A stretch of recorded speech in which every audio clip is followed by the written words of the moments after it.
തൊണ്ടിമുതൽ തിരിമറി കേസിൽ മുൻ മന്ത്രി ആന്റണി രാജുവിനെതിരായ ശിക്ഷാവിധി മരവിപ്പിച്ച് തിരുവനന്തപുരം സെഷൻസ് കോടതി. നെടുമങ്ങാട് കോടതിയുടെ വിധിയാണ് താൽക്കാലികമായി മരവിപ്പിച്ചത്. കുറ്റക്കാരൻ എന്ന വിധി നിലനിൽക്കുമെന്നും കോടതി. അന്തിമ വിധി വരും വരെയാണ് മരവിപ്പിക്കൽ.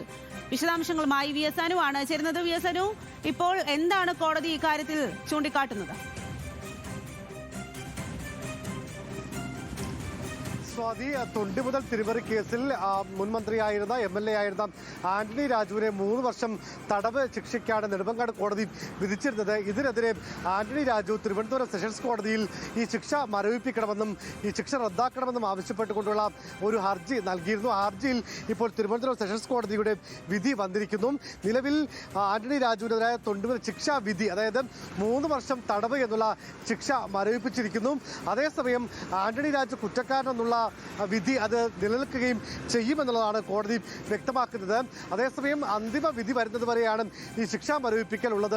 അതിനെതിരെ ഒരുപക്ഷെ ഇനി പ്രോസിക്യൂഷൻ മേൽക്കോടതിയിലേക്ക് നടപടിയുമായി പോകുമോ എന്നുള്ള കാര്യം ഏറെ ശ്രദ്ധേയമാണ്. ഏതായിരുന്നാലും ആന്റണി രാജുവിനെതിരായ ശിക്ഷാ വിധിയിൽ, അതായത് 3 വർഷം കഠിന തടവിന് ശിക്ഷിച്ച ആ ഒരു ശിക്ഷാവിധി ഇപ്പോൾ കോടതി മരവിപ്പിച്ചിരിക്കുന്നു. തിരുവനന്തപുരം സെഷൻസ് കോടതിയാണ് ശിക്ഷാവിധി മരവിപ്പിച്ചിരിക്കുന്നത്. ശരിയാണ്.